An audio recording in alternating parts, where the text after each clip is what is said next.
Bless. Welcome to the Blessed Place. How y'all doing? I love y'all and I appreciate y'all being here. I just want to share with y'all a dream that I had.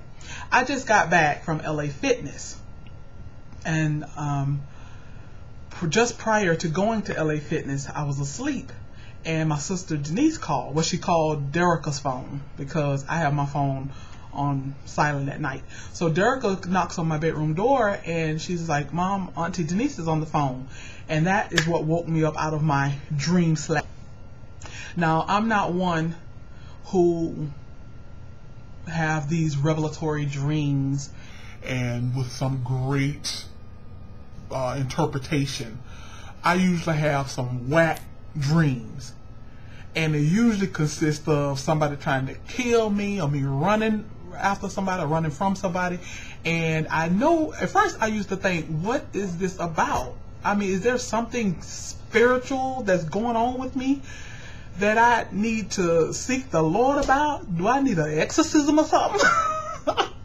But then I started realizing, and I think my husband is probably the one who made me realize it, that it's because of the shows that I watch when I go to bed. I mean, y'all, what we watch on TV, whether it's TV, videos, commercials, those subliminal things get into our spirit.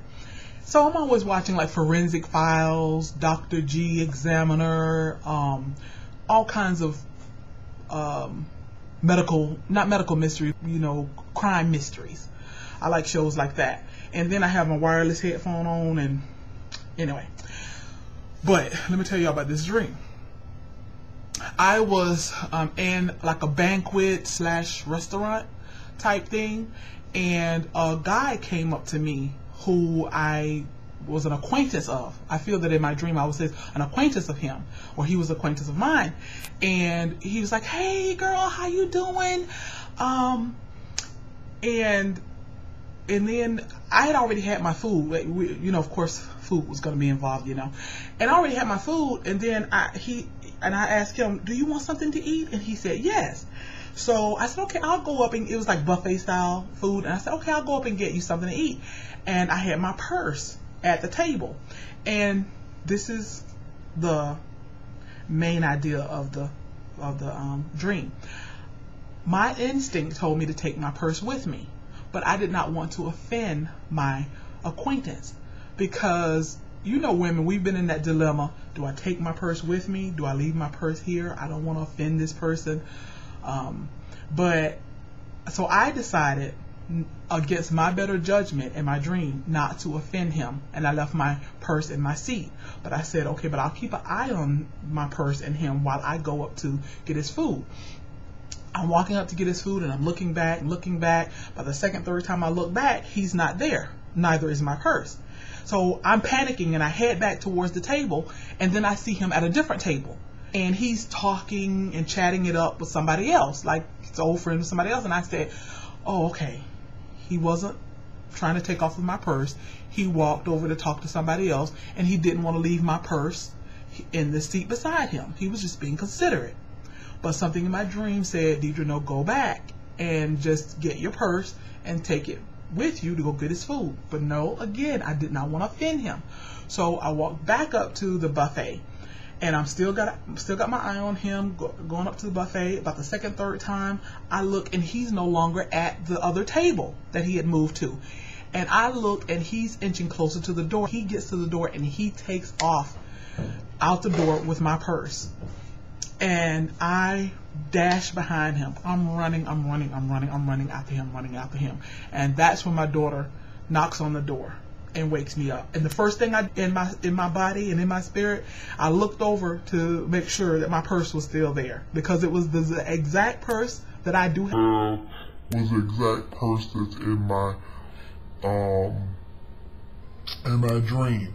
And y'all, I wasn't so much worried about the contents of the purse, because ain't much in there. But my purse cost a little pretty penny, because it was my retirement gift to myself. And I woke up, and the first thing I thought was, I was thinking, okay, what was going on with that dream? Where did that come from? And I started thinking, well, first of all, I fell asleep to watching some criminal mystery show like Forensic Files or something like that. That was first. And then secondly, I started thinking about how we don't adhere quite often to our basic instinct because we don't want to offend someone. And I've seen Oprah on Oprah show where they had an expert, and this guy was an expert on safety, personal safety, and he was talking about how quite often victims, he said at least 98-99% of the victims that he's talked to over the years, hundreds and hundreds and hundreds of victims, he said at least 98-99% of them said that there was a basic instinct. There was something that told them to be aware. And that's something that God has blessed us with. That, you know, they call it that sixth sense.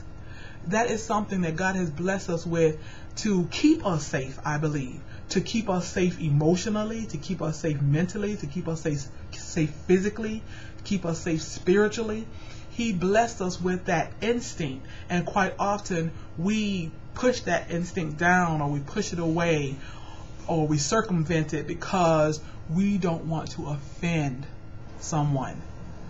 Well, I'm not telling you to offend anyone, but what I am just telling you from my dream, and like I said, I don't think this was some big revelatory dream for me to go and share with the world and to warn everybody. I just think that it was a reminder. And sometimes you never know what is going to happen in the future and what God is preparing you for. And I don't know if this message was basically for me or for just one person out there who's listening, but to remember to go with your basic instinct.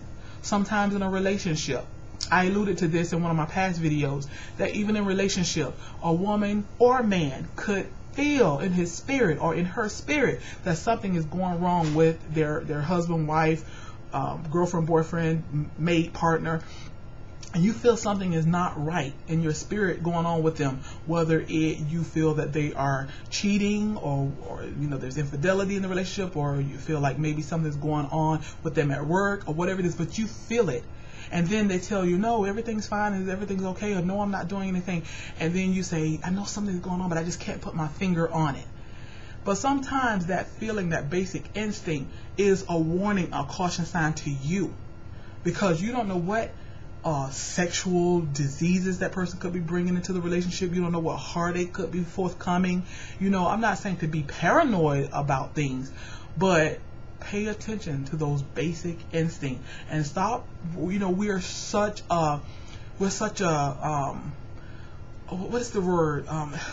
It's not a kind, thoughtful, it's some proper society, I guess you would say. We're such a regardless of all the different things that's going on in the world, we're such a proper society that we don't want to offend anyone in any way. You know, we're so politically correct and all of that. And like I said, I'm not advocating offending anyone. By all means, you don't set out to offend people, but you got to protect yourself, whether that's physically, emotionally, mentally, spiritually, in all aspects. God gave us that basic instinct to protect ourselves and to protect our children and to protect our family. So let's use that. Let's use, when you feeling something ain't right, unless you have mental issues or you're paranoia or things like that, but barring all those, you know, mental issues, if you're just a normal, ordinary, mentally healthy person and you're feeling instinct about something's not right, then adhere. Use caution. Go to the other side of the street. Get out of the relationship. Whatever it takes to ensure your safety, your children's safety, your family's safety. All right? I don't know why I had that dream. Like I said, it could have just been purely because I'm looking at foolishness before I go to bed. But maybe it might help myself, and maybe it might help you. All right? Let me go get this stank off me. Y'all be blessed. Y'all be blessed. Bye-bye.